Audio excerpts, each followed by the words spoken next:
تو دوسری جانب سانحہ احمدپور شرقیہ کے باعث عید کی خوشیاں پھیکی پڑ گئی. مزید جانتے ہیں اسلام آباد سے ضمیر حسین ضمیر کی اس رپورٹ میں.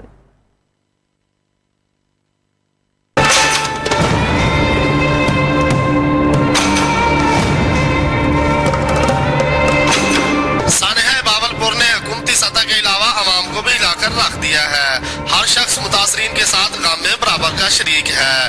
پاکستان بھر کی طرح اسلام آباد میں بھی عید کی خوشی سادگی کے ساتھ منائی جا رہی ہے. ایوان صدر میں ہونے والی عید کی تقریب بھی منسوخ، جبکہ وزیر اعظم لندن کا دورہ مختصر کر کے بہاولپور متاثرین کے پاس پہنچ چکے ہیں.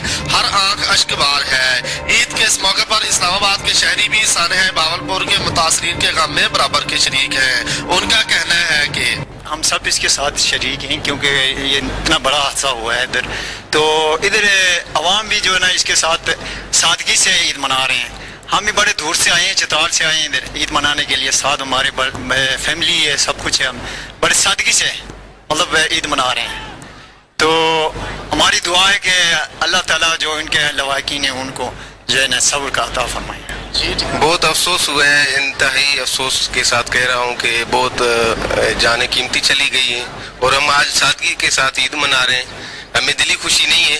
افسوس ہی ہے. تو لوگ دیکھو اپنے گھروں میں بیٹھے ہوئے ہیں، اگر جو یہاں بھی آئے ہیں تو بڑے سادگی سے محرومی سے عید منا رہے ہیں، گزار رہے ہیں. کہ بھی وہ ہمارے مسلمان بھائی تھے. بہاولپور میں خوفناک واقعہ ہوا اور ذرا سی غفلت سے 200-250 جانیں ہماری قیمتی جانیں ضائع ہو گئی. کل کا جو واقعہ ہے بہت غمناک واقعہ ہے. بہت افسوس ہوا ہمیں. وہ بھی ہمارا بھائی تھے، اور ہم عید جو آج بنا رہے ہیں آج ہمیں بہت افسوس ہے، لیکن ہم بہت سادگی سے بنانا چاہتے ہیں. ہم بہت افسوس ہے. ہم لوگ خوشی منا رہے ہیں، ان کے دل پہ پتہ نہیں کیا ہوگا گزر رہی ہوگی، اور ہم لوگوں کو بھی چاہیے کہ ہم سب کا خیال رکھنا چاہیے. اسلام آباد کے